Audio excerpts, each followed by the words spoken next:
अस्सलाम वालेकुम दोस्तों। पीएसएल में बाजी ले गए हैदराबाद वाले, बाजी ले गए सियालकोट वाले भाईजान।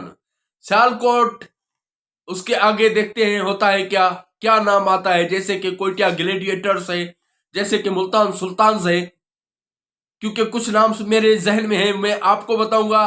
कुछ जो है आप कमेंट्स में राय दीजिएगा कि भाईजान क्या नाम होने चाहिए आगे। क्योंकि जिन्होंने इतना पैसा खर्च करके ये टीम्स खरीदी हैं वही तय करेंगे, क्योंकि पहले नाम ही उन्होंने सिलेक्ट किए हैं।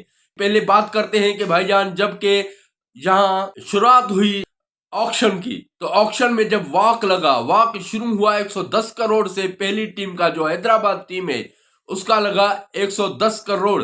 तो यहां पर देखिए, जब 130 करोड़ तक मामला पहुंचा तो डायरेक्ट ही एक ग्रुप आता है, वो 10 करोड़ की बोली लगाता है, 140 करोड़।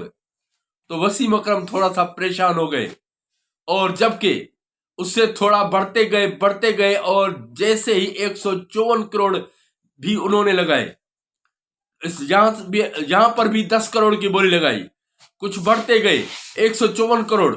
1 करोड़ दूसरे ग्रुप ने यहां पर ऐड किया, 155 करोड़।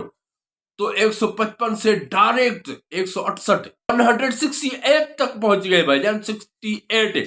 तो वसीम अकरम भी परेशान हो गए कि भाईजान 58 कह रहे हैं या 68 कह रहे हैं, क्योंकि कुछ समझ नहीं आ रहा था। उस वक्त दो लड़कियां थी वो खरीद कर रही थी। मैं समझ रहा था कि शायद ये डॉलर्स में हिसाब कर रही है, इनको कुछ पता नहीं चल रहा कि 120 करोड़ या 50 करोड़ या 160 करोड़ कितने होते हैं। लेकिन नहीं भाईजान, उनकी मालूमात बहुत अच्छी थी।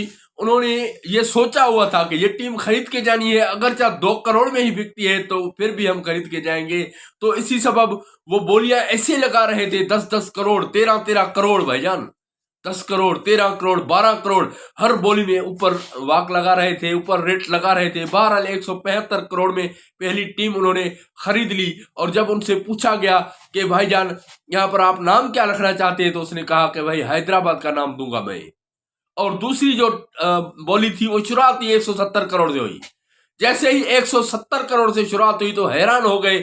इसमें 2-3 ग्रुप्स ऐसे हैं जिनको वसीम अकरम ने ट्रोल भी किया, जैसे जेस ग्रुप वाले। उन्होंने कहा कि भाईजान पैसे आपके खत्म हो गए क्या, आप क्या समझ रहे हो, इतना नहीं सोच के आए थे क्या। बहरहाल, और विगोटेल जो है वो भी कुछ टाइम विगोटेल वाले मजामत करते रहे। लेकिन इन्वेरेक्स, जिसके लिए कहा जा रहा था कि बहुत बड़ा ग्रुप है, इन्वेरेक्स वाले तो खरीदेंगे ही कंफर्म, हर बंदे ने कहा, लेकिन उन्होंने नहीं खरीदा। और जैसे कि जेस ग्रुप वालों के लिए भी कहा जा रहा था कि ये तो भाई वापस नहीं जाएंगे आज खाली, लेकिन उन्होंने भी ऐसे ही तमाशा देखना था, बैठ गए। और अली तरीन के लिए कहा जा रहा था, तो अली तरीन भी यहां आया ही नहीं भाईजान, क्योंकि मोहसन नकवी साहब ने या मतलब के पीसीबी ने उनको इजाजत दी थी, आप अगर नई टीम खरीदना चाहते हैं तो आ सकते हैं, लेकिन वो नहीं आया।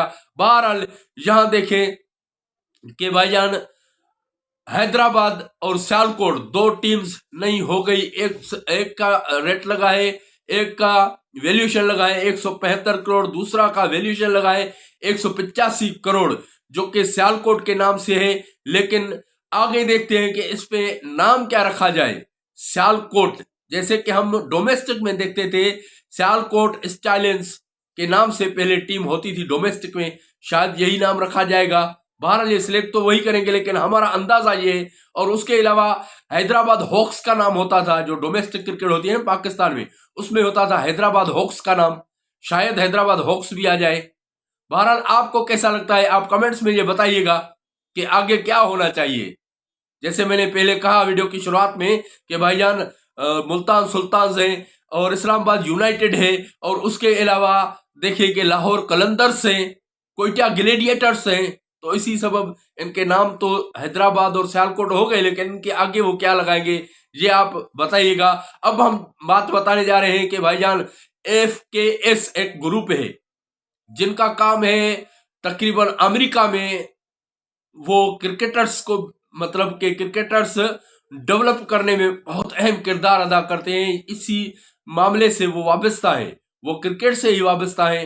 बहरहाल फवाद सरवर उनके मालिक का, ओनर का नाम है फवाद सरवर, और इनकी तरफ से दो लड़कियां आई हुई थी जो कि रेड्स लगा रही थी, वॉक लगा रही थी।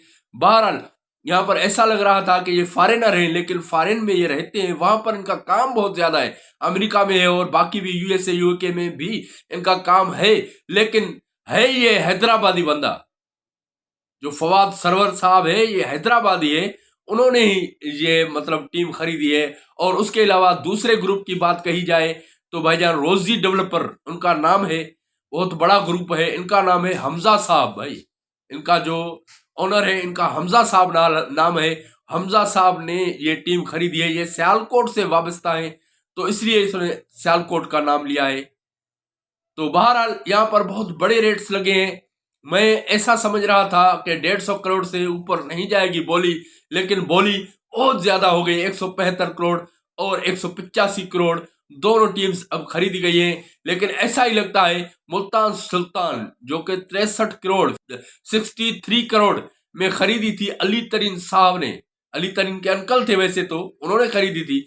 फिर जब उनकी डेथ हुई, वो वफात पा गए, तो उनके बाद अली तरीन ही इस टीम को संभालते थे। तो अली तरीन ने बहुत सी शिकायत की और आप खुद जानते हैं कि भाई पीसीबी के साथ कैसा मामला था इनका।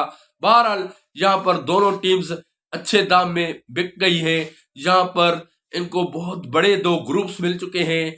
वह एक बार फिर मैं कहता जाऊं, FKS ग्रुप है, फवाद सरवर इनके ओनर हैं, और दूसरा ग्रुप है रोजी डेवलपर जिनके हैं हमजा साहब जो के ओनर। तो इन्होंने ये टीम्स खरीद ली हैं। तो आपको ये खबर कैसी लगी? अगर खबर अच्छी लगी तो अपने दोस्तों के साथ ये वीडियो शेयर जरूर कीजिएगा। और आपसे रिक्वेस्ट है, अगर आप हमारे चैनल पर न्यू हो तो चैनल को सब्सक्राइब और वीडियो को लाइक जरूर कीजिएगा। ये वीडियो यहाँ तक की थी, मिलते हैं अगली वीडियो में। खुदा हाफिज।